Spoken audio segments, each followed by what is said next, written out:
Judicial examinations में students mains answer writing में काफ़ी ज़्यादा प्रॉब्लम फेस करते हैं। इसका एक ये रीज़न भी है। एक तो जब रिजल्ट आता है सब स्टूडेंट्स तभी तैयारी करना स्टार्ट करते हैं। बेसिकली जब प्री क्वालिफाई हो जाता है, अब वो भागते हैं कि हमें क्रैश कोर्स दे दो, एक महीने में सारा कोर्स कंप्लीट करा दो। लेकिन आप खुद से सोचिए कि जहाँ पर 30-30 सब्जेक्ट हैं, जैसे कि एचएचएस में तो अब और ज़्यादा सब्जेक्ट्स हो गए हैं, 40 से 50-50 सब्जेक्ट्स आ रहे हैं।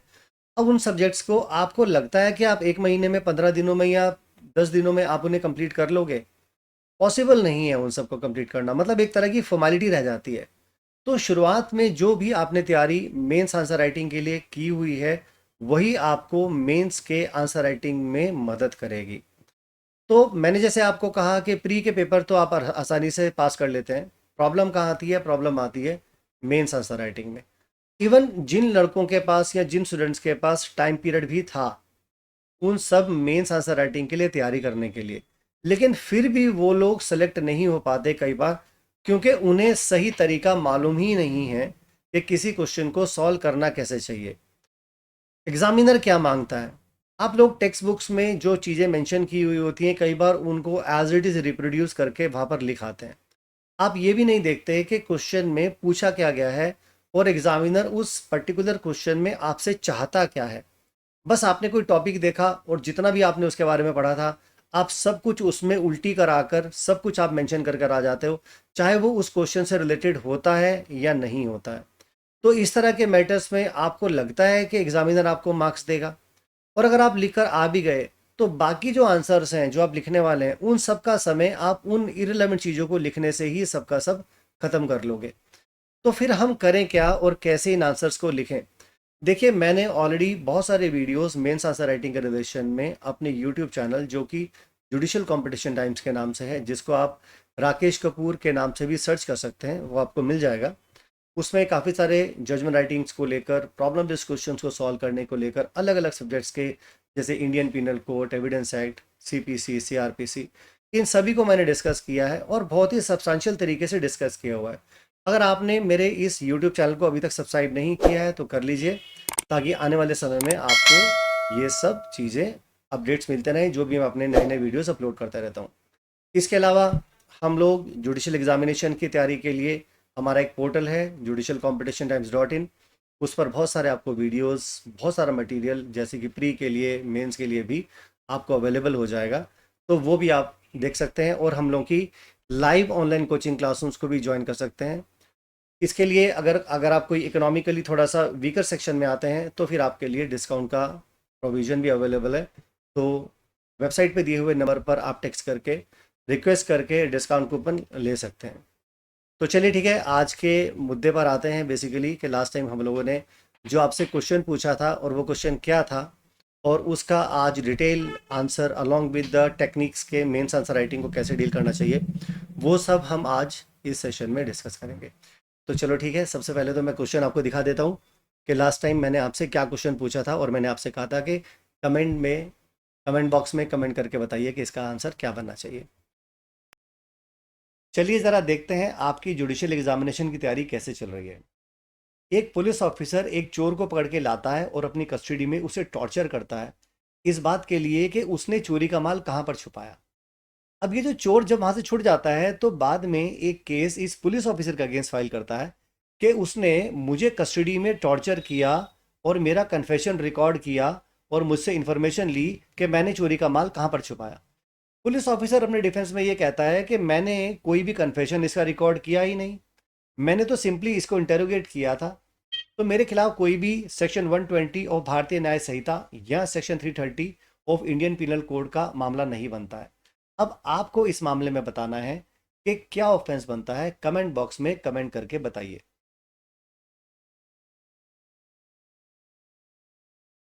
तो क्वेश्चन तो आपने देख लिया, अब इसके डिटेल सॉल्यूशन पर आ जाते हैं। जैसे कि मैंने आपसे कहा कि स्टूडेंट्स अक्सर मेंस आंसर राइटिंग में कुछ प्रॉब्लम्स फेस करते हैं कि हमें इन आंसर्स को लिखना कैसे चाहिए। मान लो ये जो सवाल मैंने आपसे पूछा कि पुलिस ऑफिसर के अगेंस्ट क्या मामला बनता है, तो वैसे तो आप इसका आंसर दो लाइन में भी देख सकते हैं। आप ये भी कह सकते हो कि हाँ, पुलिस ऑफिसर ने उसके साथ टॉर्चर किया अपनी कस्टडी में और उसकी वजह से उसने कन्फेशन रिकॉर्ड किया या उसने इन्फॉर्मेशन ली। ये दोनों बातें जो हैं, इन्फॉर्मेशन एक्सटॉर्ट करना या कन्फेशन लेना, दोनों ही section 330 of Indian penal code और सेक्शन 120 ऑफ भारतीय न्याय संहिता में पनिशेबल एक्ट है। आंसर सही है, ये जो आपने लिखा है ये ठीक आंसर है। इतना लिखने पर मान लीजिए आपका 5 नंबर का क्वेश्चन है, आपको क्या लगता है तुमको कितने नंबर मिलेंगे? आप भी बताइए मुझे, आपको क्या लगता है कितने नंबर मिलेंगे? 1 नंबर, 2 नंबर, 5 नंबर मिलेंगे आपको इसमें? 5 में से 5 मिलेंगे? आप सोच रहे होंगे 5 में से 5 तो कभी भी नहीं मिलते, ज़्यादा ज़्यादा 3 मिल जाएंगे। तो अगर एग्जामिनर का पैरामीटर अपर लिमिट में भी 5 में से 3 नंबर देने का है, तो आपको लगता है कि इतनी सी बात लिखने पर बिना किसी सेक्शन के रेफरेंस के, बिना किसी एसेंशियल को डिस्कस किए, बिना किसी केस लॉ को डिस्कस किए, बिना चीज को इंटरप्रिट किए, उसका कोई कंक्लूजन दिए आपको अच्छे मार्क्स मिलेंगे? अगर ये क्वेश्चन वन लाइनर आंसर है तो आपने लिख दिया ठीक है, सेक्शन 330 इंडियन पिनल कोड या सेक्शन 120 ऑफ भारतीय न्याय संहिता में अपराध बनता है, एक लाइन आपने एक्सप्लेनेशन की दे दी, वहां पर ये चल जाएगा। कम मार्क्स में अगर ये पूछा जाता है तो ये आंसर चल जाएगा, लेकिन अगर सब्जेक्टिव डिटेल आंसर आता है इसका और ज़्यादा मार्क्स का आता है तो ये आपका आंसर फिर सफिशिएंट नहीं है, आप इसमें एक्सेल नहीं ले पाओगे। तो एक चीज़ आप ध्यान रखिए, अलग अलग एग्जामिनेशंस में अलग अलग मार्क्स के लेवल होते हैं और आपको वर्ड लिमिट भी दी होती है। वर्ड लिमिट के हिसाब से ही डिसाइड होता है कि इसे कितने मार्क्स का दिया जाए, और आपको कंटेंट भी फिर उसके हिसाब से ही लिखना पड़ता है। क्या हम लंबे लंबे आंसर्स लिखें तो हमें मार्क्स मिलेगा? लंबे लंबे आंसर से मतलब नहीं है। एक अच्छा आइडियल आंसर लगभग 200-250 वर्ड से ज़्यादा ऊपर नहीं होना चाहिए। अगर आप इसे बढ़ाकर भी लिखोगे तो प्रॉब्लम क्या आएगी, आपके जो बाकी सब आंसर्स हैं वो छूट जाएंगे और आपका पेपर कभी पूरा नहीं होगा। इसलिए ये ध्यान में रखो कि मुझे वर्ड लिमिट भी इतनी लिखनी है कि जितना मेरा पूछा जा रहा है क्वेश्चन में वो सारा रिप्लाई उस पर्टिकुलर क्वेश्चन में आ जाए, और कुछ भी ऐसा ना हो कि जो छूट जाए। और लेकिन सुपरफ्लस यानी कि फालतू बात भी उसमें नहीं होनी चाहिए। अब जैसे कि मैं ये अज्यूम कर रहा हूँ, ये क्वेश्चन मान लीजिए मैंने 5 मार्क्स का या 7 मार्क्स का पूछा, तो मुझे इसमें कितना लिखना पड़ेगा और क्या क्या लिखना पड़ेगा? तो चलो मैं इसी चीज़ को यहाँ पर डिस्कस कर रहा हूँ। मैंने जैसे कि अपने प्रीवियस सेशंस में भी मेंस आंसर राइटिंग के स्किल्स को डेवलप करते हुए बात बताई थी कि जब कोई भी प्रॉब्लम बेस्ड क्वेश्चन, याद रखो मैं कह रहा हूँ प्रॉब्लम बेस्ड क्वेश्चन अगर तुमसे कुछ पूछा जाता है तो सबसे पहला तो यार आप ये चेक कर लो कि इस मामले में क्या इशू इन्वॉल्व है। स्क्रीन पर देखो, सबसे पहले तो ये चेक कर लो कि क्या इशू इसमें इन्वॉल्व है। दूसरा ये चेक कर लो कि मेरे पास जो इशू इन्वॉल्व है, जो क्वेश्चन पूछा जा रहा है, उसमें मेरे कौन कौन से लॉ के कौन से सेक्शन लगते हैं। और ये भी चेक करो कि मेरे पास क्या इससे रिलेटेड कोई लैंडमार्क जजमेंट है। अब ये सारी चीज़ें आपने मेंशन कर दी। अब ये तो लीगल प्रोविजन आपने मेंशन कर दिया। बेसिकली यहाँ से आपका एक तरह का एनालिसिस या डिटर्मिनेशन स्टार्ट हो गया। जब ये लिखना स्टार्ट करते हैं ना तो एक्चुअल में ये डिटर्मिनेशन स्टार्ट हो चुका होता है, जो इश्यूज आप मेंशन कर चुके होते हो। लेकिन फिर भी मैंने यहाँ पर स्टेप नंबर 4 में एनालिसिस अलग से करने के लिए बोला है। ये सिर्फ समझाने के पर्पज़ के लिए है कि आपको ये चीज़ याद रहे कि सेक्शन ज़रूर लिखना है और केस लॉ ज़रूर लिखना है, और इन दोनों चीज़ों को याद में रखते हुए, इन तक ध्यान में रखते हुए, जो फैक्ट्स दिया होता है ना क्वेश्चन के अंदर, उनको अप्लाई करके लास्ट में हमें अपना कंक्लूजन भी ड्रॉ करना होता है। अगर ये कुछ स्टेप्स आपने अपने आंसर्स में लिखे हैं तो यकीन मानो एग्जामिनर के पास कोई रीज़न नहीं है कि वो आपके मार्क्स को काटे। तो चलो ये मोटे मोटे स्टेप्स तो हमारे समझ में आ गए कि पहले मुझे चेक करना है कि मेरा इशू क्या है, क्या मेरे पास पॉइंट ऑफ डिटर्मिनेशन है, क्या मुझे डिटरमाइन करना है, उससे रिलेटेड मेरे पास क्या सेक्शन है, क्या केस लॉ है। उसके बाद मेरे पास डिटर्मिनेशन करना है, मुझे उसकी एनालिसिस करनी है, और लास्ट में मुझे कंक्लूजन देना है। लगभग सभी आंसर्स में ये बेसिक इंग्रेडिएंट आप डाल लेना। चलो इतना हो गया। अब मेरे पास जो क्वेश्चन मैंने जो पूछा है, ये सारी चीज़ें उसमें इंप्लीमेंट करने की कोशिश करते हैं। यार देखो जल्दबाजी में ना ऐसे स्क्रॉल कर करके ना ऊपर जो आदत लोगों को पड़ी हुई है रील्स देखने की, उससे हम लोगों का लर्निंग के स्किल्स ना बहुत ख़राब होते जाते हैं, क्योंकि हम लोग पेशेंट बिल्कुल नहीं रखते, बिल्कुल पेशेंस नहीं रखते चीज़ों को समझने के लिए। इसकी वजह से अगर कोई आदमी अच्छी बात भी बता रहा होता है ना, तो वो भी हम स्क्रॉल करके ऊपर पहुंचा देते हैं। तो थोड़ा सा पेशेंस रखो, आखिरी तक देखो, फ़ायदा आप ही का होगा। चलो अब देखो, हमारे पास सबसे पहले तो ये देख लेते कि हमारे पास इशू क्या इन्वॉल्व है। इशू सिंपल ये है कि अगर एक पुलिस ऑफिसर टॉर्चर कर रहा है, अगर कोई पुलिस ऑफिसर टॉर्चर कर रहा है इस पर्पस के लिए कि उससे कोई इंफॉर्मेशन निकाल ले, एक्सट्रैक्ट कर ले, तो क्या ये सेक्शन 120 ऑफ भारतीय न्याय संहिता या section 330 of Indian penal code में अपराध बनता है? बस इतनी सी बात है। इसी को हमें एनालाइज करना है। अब इसके बेसिस पर सबसे पहले तो ये समझना पड़ेगा कि सेक्शन 120 ऑफ भारतीय न्याय संहिता या सेक्शन 330 कहता क्या है। क्या ये पुलिस ऑफिसर के बारे में बात करता है? क्या ये कन्फेशन और इन्फॉर्मेशन के बारे में बात करता है? क्या ये टॉर्चर्स के बारे में भी बात करता है? और क्या ये अपराध बना रहा है? चलो ज़रा चेक करते हैं। स्क्रीन पर देखो, मैंने जैसे कहा आपको, इसमें हमारे पास दो रेलेवेंट सेक्शंस हैं, section 330 of Indian Penal Code और सेक्शन 120 ऑफ भारतीय न्याय संहिता। दोनों ही लगभग सेम ही बात बोल रहे हैं, क्योंकि ये इंडियन पीनल कोड का जो सेक्शन 330 है ये बाद में अपडेट होकर सेक्शन 120 और भारतीय न्याय संहिता बन गया, लेकिन इन्होंने सेक्शन में कुछ चेंज नहीं किया, इन्होंने एज इट इज़ ही दे दिया। मतलब जो पहले था वही अब अभी भी वही है, लैंग्वेज भी चेंज नहीं की, इलस्ट्रेशन में भी कुछ चेंजेस नहीं है।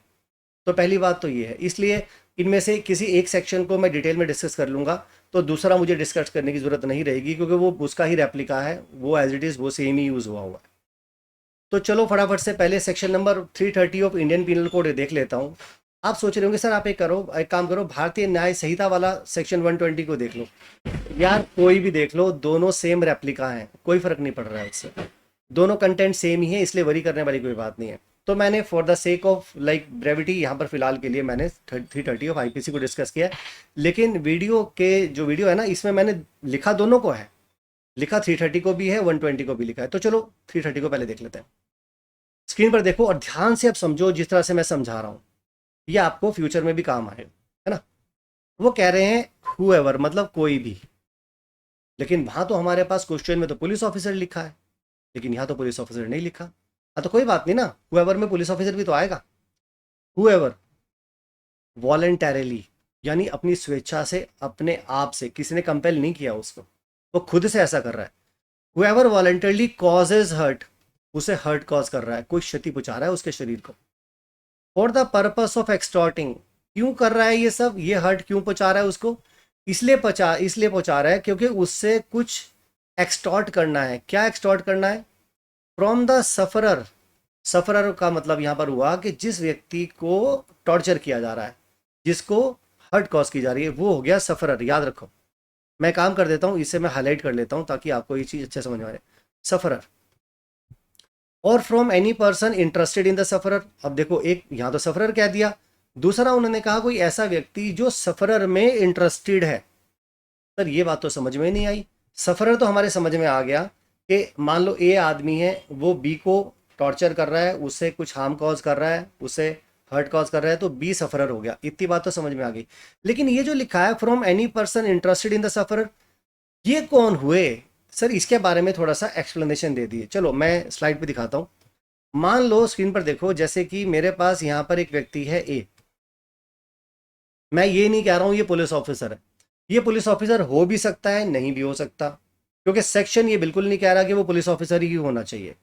ये पुलिस ऑफिसर हो सकता है, नहीं भी हो सकता। ए एक पर्सन है, ये क्या कर रहा है, ये बी को टॉर्चर कर रहा है, और ये टॉर्चर करके ये कहता है कि तुम किसी बात को, किसी बात की मुझे इंफॉर्मेशन दे दो, कोई भी इंफॉर्मेशन बताओ, खजाना कहाँ छुपा रखा है, बचाओ बताओ चोरी का माल कहाँ छुपा है ना, बताओ ये सामान कहाँ छुपा के रखा हुआ है तुमने। मतलब तुम उससे कोई इन्फॉर्मेशन ले रहे हो और उसके लिए आप उसे टॉर्चर कर रहे हो, उसके लिए आप उसे हर्ट कॉज कर रहे हो। आप ये सोच रहे होंगे सर टॉर्चर तो नहीं लिखा, वर्ड हर्ट लिखा है। देखिए टॉर्चर में अगर हम हर्ट इंक्लूड करें तो आ सकता है, टॉर्चर का मतलब यही होता है कि उसे मारपीट करना। टॉर्चर थोड़ा सा एग्रीवेटेड फॉर्म में लेते हैं कि बहुत ज़्यादा मारना, उन्होंने बहुत ज़्यादा मारना नहीं लिखा, उन्होंने हर्ट वर्ड यूज़ किया है। तो हर्ट तो थोड़ा स्लाइट भी हो सकती है, हर्ट हमारी स्लाइट भी हो सकती है, हर्ट हमारी एग्रीवेटेड भी हो सकती है। थोड़ा सा अगर एग्रीवेटेड ले लेंगे तो वो टॉर्चर का रूप ले लेगी, अदरवाइज वो हमारा सिंपल हर्ट के दायरे में रहती है। तो एक तो पहली बात तो ये कि अगर कोई भी पर्सन किसी को टॉर्चर कर रहा है और कोई इन्फॉर्मेशन एक्सट्रैक्ट कर रहा है, दूसरा उससे कोई भी कन्फेशन करवा रहा है कि तू ये अपराध को कबूल कर ले, उसे मारो पीटो और कन्फेस करवाओ किसने अपराध किया, अगर ये करवा रहे हैं तो ये कन्फेशन है। तो यहां पर ये व्यक्ति जो लेडी बना रखी है मैंने, ये लेडी हो गई सफरर, यानी जिसको हमने हार्म कॉज किया, ये हो गया सफरर, यानी कि बी सफरर हो गई। मान लो बी की एक डॉटर है, इस डॉटर का नाम है सी, ये हमने सी इसकी डॉटर बना दी। अब देखो यहां पर वो कहते हैं कोई भी व्यक्ति अगर किसी को हर्ट कॉज करता है for the purpose of extorting some confession या कोई भी इंफॉर्मेशन, और ये सब वो किससे करवा रहा है? सफरर से, या from any person interested in the sufferer. अब अगर ये इसकी मदर है, बी अगर सी की मदर है, तो क्या बी सी में इंटरेस्टेड नहीं होगी? सर हाँ, वो तो इंटरेस्टेड होगी।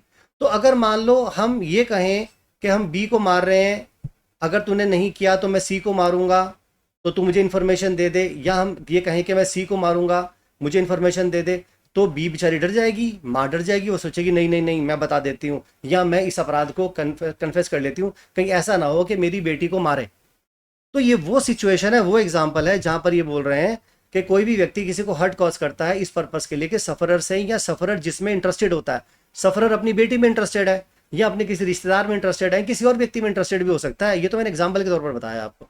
तो किसी में अगर इंटरेस्टेड सफरर हो सकता है, उसे हम कंपेल कर रहे हैं कि भाई तुम किसी मामले में कन्फेशन करो, या तुम हमें कोई इन्फॉर्मेशन दे दो, और इस इन्फॉर्मेशन से या कन्फेशन से क्या हो रहा हो, इससे किसी ऑफेंस की या किसी मिसकंडक्ट का डिटेक्शन हो रहा हो, यानी इस इंफॉर्मेशन से कोई अपराध बनता हो या अपराध की स्वीकृति होती हो, यानी वो कन्फेस करता हो कि हाँ मैंने करा है, इस जो हर्ट है इससे ये चीज डिटेक्ट हो रही हो।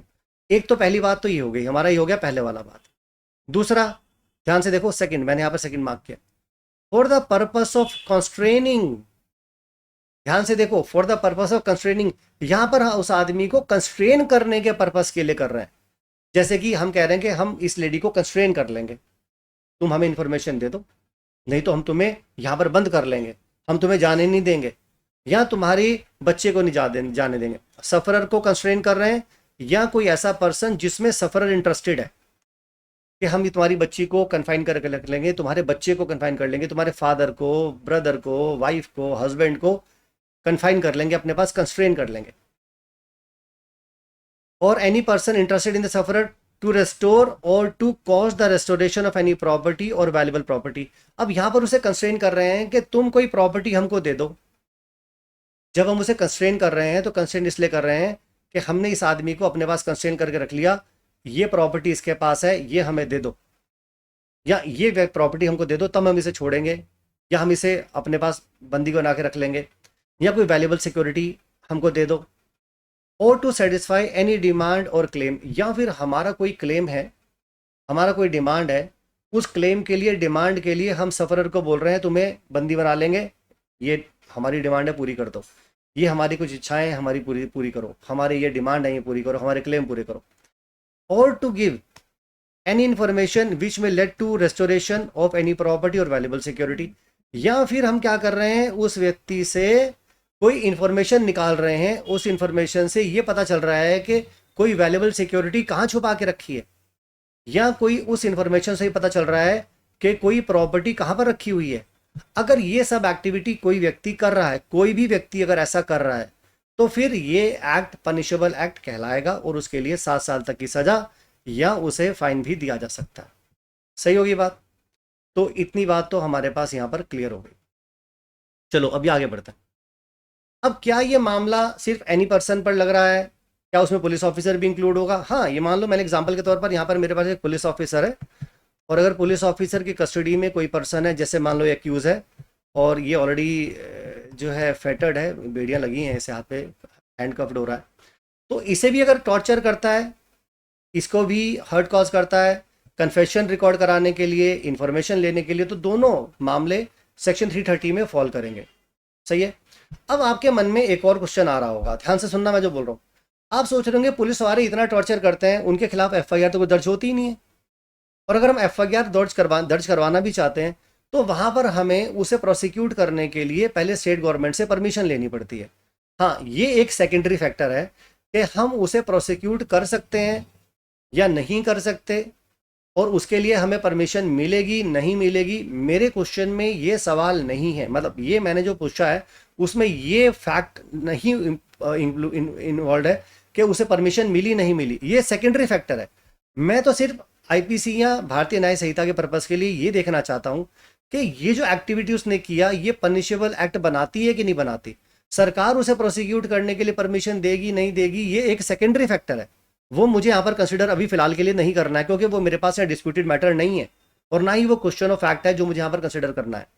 सही होगी बात। अच्छा, आप में से कुछ लोग यहाँ पर ये भी कह रहे होंगे सर सेक्शन 27 में वो जो इन्फॉर्मेशन उसने दी है इंडियन एविडेंस एक्ट में वो रेलेवेंट होती है, क्योंकि वो डिस्क्लोजर होता है तो वो रेलेवेंट है। देखो यहाँ पर मेरा क्वेश्चन इंडियन एविडेंस एक्ट से नहीं है, ना ही सेक्शन 27 को मैं डिस्कस कर रहा हूँ। मैं यहाँ पर उसके इन्फॉर्मेशन या कन्फेशन की एविडेंटरी वैल्यू को डिस्कस नहीं कर रहा हूँ। आपको एनेक्टमेंट्स को आपस में मिक्स नहीं करना है। जिस पर्टिकुलर एनेक्टमेंट से जो क्वेश्चन पूछा जाता है उसी के बारे में बात करनी है, दूसरे के बारे में बात नहीं करनी है, अदरवाइज कंफ्यूजन क्रिएट हो जाएगा। ठीक है, चलो अभी आगे बढ़ते हैं। अब देखो इससे रिलेटेड कुछ इलस्ट्रेशन भी देख लेते हैं। देखो पहले वाले मामले में यहाँ पर वो व्यक्ति टॉर्चर कर रहा है पुलिस ऑफिसर जेड को और उसे इंड्यूस कर रहा है कि तुम यार इस क्राइम को कन्फेस कर लो।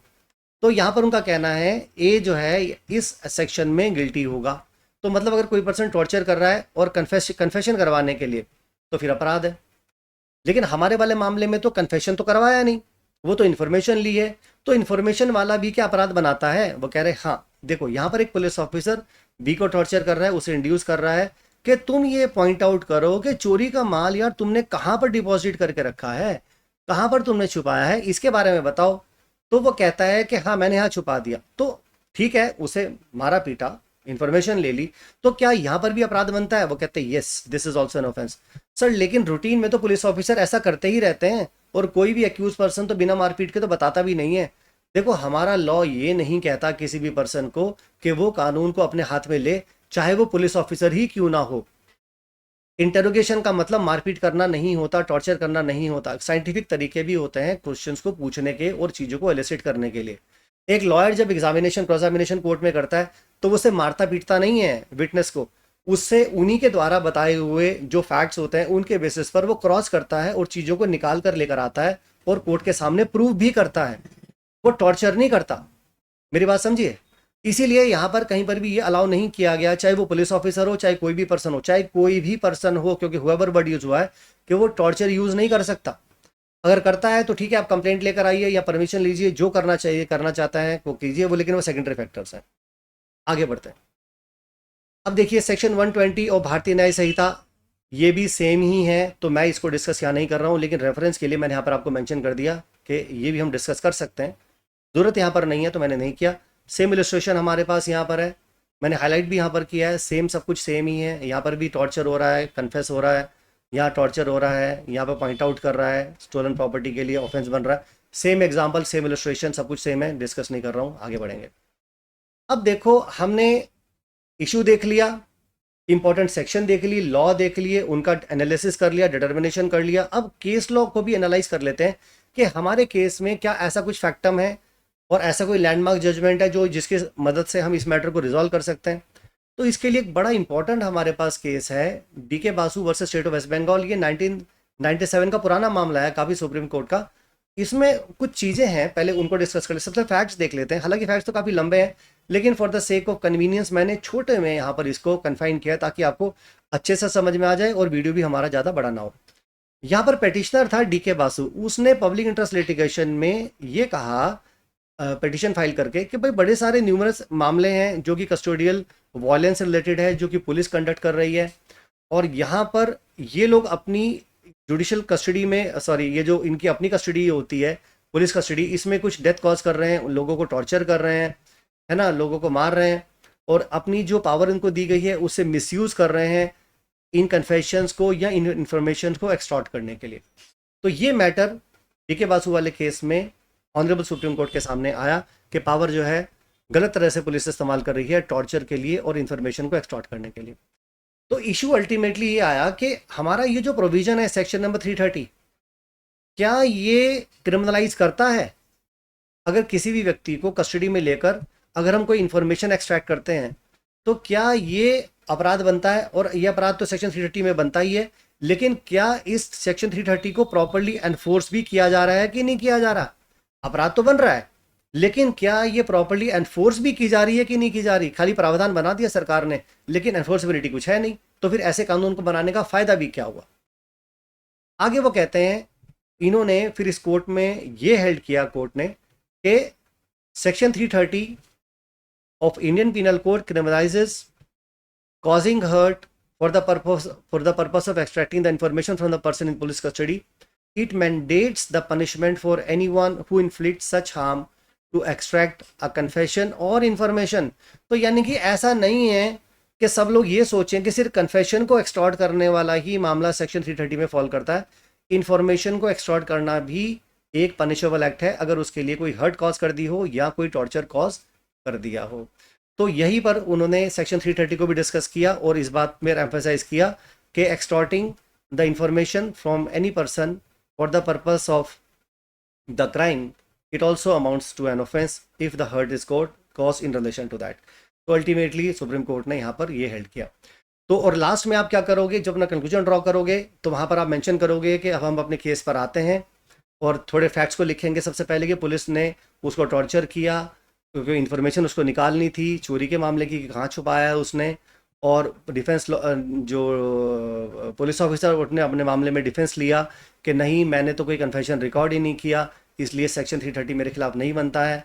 और ये जो डिफेंस उसने लिया ये टेनेबल नहीं है क्योंकि सेक्शन 330 की और 120 की जो लैंग्वेज है वो क्लियर ये बोल रही है कि कोई भी व्यक्ति अगर किसी पर्सन को टॉर्चर करता है, चाहे कन्फेशन को रिकॉर्ड करवाने के लिए, चाहे इन्फॉर्मेशन लेने के लिए, और इसके लिए वो किसी पर्सन को वॉलंटरीली हर्ट कॉज कर देता है, तो ये हमारे मामले इन दोनों सेक्शंस में फॉल करते हैं। और इस कॉन्टेक्स्ट में हमारे पास ऑनरेबल सुप्रीम कोर्ट का जजमेंट भी है, वो भी हमने ऊपर डिस्कस किया और वहाँ पर भी ऑनरेबल सुप्रीम कोर्ट ने यही कहा कि ये मामला इसमें फॉल करता है और एक्ट पनिशेबल बनाता है। इसलिए यहाँ पर पुलिस ऑफिसर जो है सेक्शन 330 या 120 ऑफ आईपीसी में पनिशेबल हो सकता है। सर आपने यहाँ पर 330 या आईपीसी क्यों, मतलब आईपीसी और भारतीय न्याय संहिता क्यों लिखा? क्योंकि हो सकता है फैक्ट्स में वो कुछ डेट दे दें, हो सकता है 1 जुलाई से पहले वाले मामले दें, 1 जुलाई से पहले वाले मामले दें, तो फिर इंडियन पिनल कोड से सॉल्व करना पड़ेगा। और अगर ऑफेंस वो बता रहे हैं कि 1 जुलाई के बाद रजिस्टर हुआ है तो फिर तुम भारतीय न्याय संहिता से डिसाइड करोगे। तो मैंने दोनों चीज़ों का स्कोप यहाँ पर छोड़ा है ताकि आपको किसी तरह की कोई प्रॉब्लम यहाँ पर महसूस ना हो, ठीक है ना। तो चलो अब हम सबसे पहले वापस से अपने उसी सिचुएशन पर आते हैं कि हम इन दिनों में, जैसे मैंने आपको बताया कि हम लोग यहाँ पर सीरीज़ चला रहे हैं प्रॉब्लम बेस्ड क्वेश्चंस की, स्पेशली भारतीय न्याय संहिता की। अगर आपने मेरे यूट्यूब चैनल को सब्सक्राइब नहीं किया तो कर लीजिए, और जो भी वीडियोस मैं अपलोड करता हूँ शॉर्ट्स में उन पे यार कमेंट आप ज़रूर किया करो, क्योंकि आपके कमेंट्स मैं देख रहा हूँ आपके कमेंट्स कम है, लाइक वगैरह आपके काफ़ी होते हैं लेकिन आप लोग कमेंट कर रहे हैं, कम कर रहे हैं। तो कमेंट आप लोग करते रहिए ताकि मुझे पता चले कि इस मामले में कौन और कितना अच्छा आंसर दे रहा है। तो चलिए ठीक है, यहीं पे रोक लेते हैं और नेक्स्ट वीडियो में आपके साथ एक नए क्वेश्चन के साथ मिलेंगे और नई इंटरप्रिटेशन के साथ आपके साथ किसी नए मैटर को डिस्कस करेंगे। और अगर आपके पास कोई अपना कोई टॉपिक है जो आप चाहते हैं जिस पर मैं वीडियो बनाऊं और उसका कोई आप सोल्यूशन लेना चाहते हैं तो वो भी आप मेरे कमेंट में मेंशन करके रिक्वेस्ट कर सकते हैं। मैं प्रायोरिटी पर कोशिश करूंगा कि उस टॉपिक पर मैं एक अच्छा सा वीडियो बनाऊं। तो that is all in relation to this video. Thank you so much. जय हिंद, जय भारत।